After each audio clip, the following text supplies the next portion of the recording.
TV 교실의 참견 인사드립니다. 오! 반갑습니다. 반갑습니다. 지난 시간에 이어서 오늘도 초등생들 모시고 함께 고민 상담 해보겠습니다. 최근 학부모 상담 주간이 있었습니다. 제가 나이가 어리다고 저를 가르치듯이 말씀하시는 분, 선생님은 아직 아이가 없어서 모르시죠? 와 같이 무시하는 투로 말씀하시는 분들은 매년 겪어도 아직 화가 납니다. 그런데 이 수준을 넘는 더 심하다는 학부모 괴담이 제 얘기가 될까봐 걱정이 많습니다. 욕설을 들었다, 학교로 찾아와서 행패를 부린다, 고소를 당했다 같은 얘기들이 흔히 들리니 제게는 학부모는 무조건 피하고 싶은 대상이 되었습니다.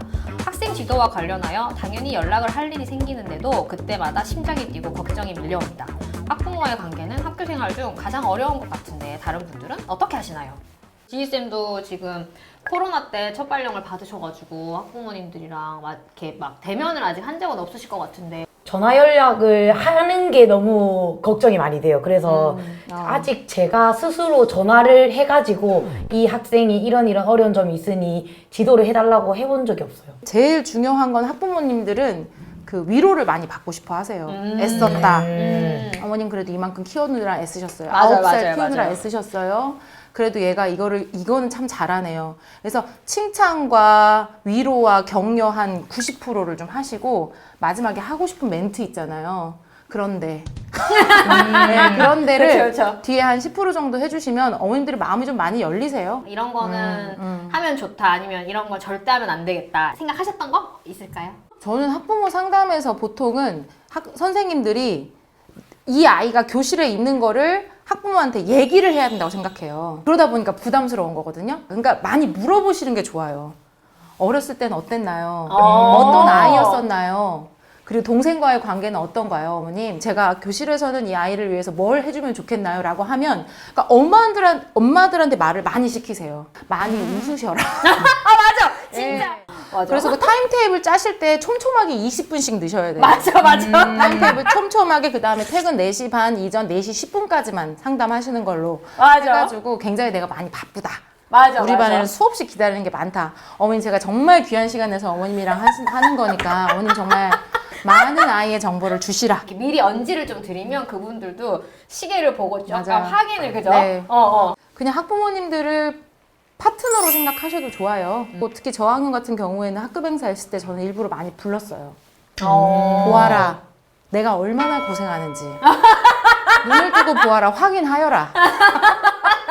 나에게 함부로 얘기하지 못할 것이니라. 실은 요즘 선생님들이 가장 고민을 하시는 게 내가 이렇게 학급에서 운영을 했을 때 내가 이러다가 혹시 아동학대로 신고당하는 거 아닌가 이런 고민을 진짜 걱정을 많이 하시잖아요. 맞아요. 근데 갈등이 생겼을 때 이게 시스템적으로 우리가 보호받을 수 있는 게 있을까? 제 주변에도 아동학대로 신고당하셔서 바로 즉시 분리당하고 강제로 공가도 아니고 병가 내시고 그 다음에 연가 내시고 이러시더라고요. 그래서 깜짝 놀랐어요. 이 병가인데도 일은 하고 병가를 내가지고 또 개인 병가를 또 못 쓰게 되고 이렇게 되더라고요. 근데 병갈수에서 깎이니까. 어머니들은 계속 전화 오고 네 이렇게. 모든 교사들은 아동학대에 그 고발을 당할 수 있는 상황들이 있는 거죠. 뭐 예를 들어서 저도 장애 학생이었었는데 등을 이렇게 가야지 이걸 가지고도 이제 애 몸에 터치를 했다. 뭐 이렇게 해서 맞아요. 학교에 쫓아온 적도 있었고. 네, 그럼요. 그리고 그러니까 이런 모든 상황에서 우리는 저희보다 어린 친구들을 가르치기 때문에 아동학대로 걸 수 있는 노출이 되어는 있어요. 선생님들이 뭐가 무너지냐면 내가 이런 거 고발당한 교사구나. 난 이제 더 이상 애들 앞에 설 수 없는 그런 교사구나가 아니라 그럴 때 조금 더 현명하게 바라보시고 전교조에 문의를 하시면 됩니다. 네. 전교조 전북지부는 변호사를 준비하고 있어요. 이렇게 아동학대 당하시는 선생님들에게 바로바로 개별 상담도 가능하시고 그리고 필요 없이 검사관들 왔을 때 뭐 말씀을 하시면 안 돼요. 왜냐하면 이 말과 저 말이 달라졌을 때 선생님들이 굉장히 어려우시기 때문에 말을 최대한 아끼시고요. 옆반 선생님, 기왕이면 옆반 남자 선생님, 그리고 교감 선생님, 교장 선생님을 반드시 대동을 하고 만나셔야 되고요. 녹취하셔야 됩니다. 맞아요. 녹취하셔야 되고 그래서 두 가지 트랙으로 나눠서 하시는 게 좋고요. 대부분의 학부모님들은 사실은 괜찮으세요. 멘탈이 일단은 맞아요. 완전 멘붕에 오시니까 일이 한참 진행이 되고 나서 이미 막 예를 들어 법원으로 갔다든지 맞아요. 이렇게 된 다음에 조합원이신데 그때서야 정교조 연락을 하시는 맞아요. 거예요. 그러면 사실 도와드릴 수 있는 게 많이 없어서 너무 속상하다고 하시더라고요. 그래서 바로 전화하시면 돼요. 그러니까 집으로. 사안이 발생하자마자 맞아요. 또 반대로 너무 막 학부모님이 거의 막 동네 막 언니 수준으로 맞아요. 친한 맞아요. 있어요. 맞아요. 이럴 때는 그런 또 그죠 이런 경우도 있을 것 같은데 경계하셔야 네. 됩니다. 저는 매일 아침에 저한테 전화를 해주시는 분이 계신데 왜? 그러게요. 근데 그 특수 아동의 어머니시거든요. 근데 매일매일 오늘은 무슨 수업을 하나요? 오늘은 몇 시까지 와야 되나요? 이런 것들 이제 알림장에 써놓았던 것을 계속 이제 물어보시거든요. 5학년이에요. 진짜? 네. 이거를 몰라서 이런다기보다는 그냥 저한테 이제 말을 걸고 싶고 이제 본인도 이제 다른 분들과 대화를 하기 어려우신 것 같아서 계속 저한테 이제 전화를 하시는 것 같은데. 근데 저는 네. 그럴 때는 어쩔 수 없는 것 같아요. 그러니까 그죠. 이 분이 의지하고 의탁할 수 있는 곳은 그러니까 물어볼 곳이 선생님밖에 없죠. 없는 상황인데 근데 이제 이분들은 좀 가르치셔야 될 것은 어머님이 이 시간에는 전화를 하시면 안 됩니다. 그리고 급하실 때는 문자를 남기시면 됩니다. 네. 라고 안내를 해드렸을 거예요. 네. 그죠? 네, 안내를 해드려도 아유, 그게 안 된다. 네. 젊은 쌤들 아니에요. 잘하더라고. 아니 저는 약간 다른 결이긴 한데 만나면 그렇게 반가워하셔 막 운동회 때마다 막 때리잖아. 이러면서 잘 지냈어? 머리 했어? 너무 재밌는 거예요 그분이랑 통화하면 막 종종 반말하잖아요. 하면서 내가 그랬잖아 막 이러면서 오늘 김밥 싸는 거잖아. 되도록 전화는 학교 전화로 하시는 게 좋아요. 네 제가 상담하실 때. 잘못했어요 네네 네, 상담하실 때 학교 전화로 하시는 게 좋습니다. 왜냐면은 네 업무가 교무실 전화가 와서요 어머니 이렇게 해서 끊을 수가 있기 때문에. 네. 업무 폰을 제가 아예 만들었어요.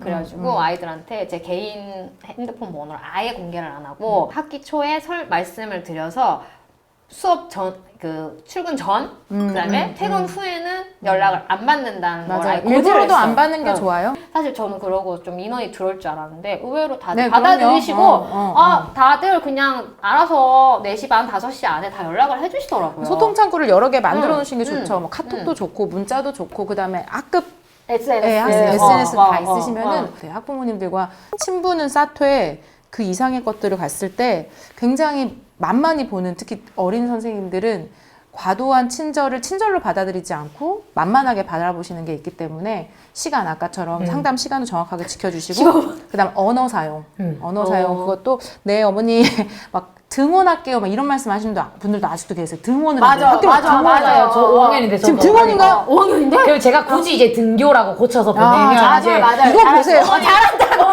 잘한다. 잘한다.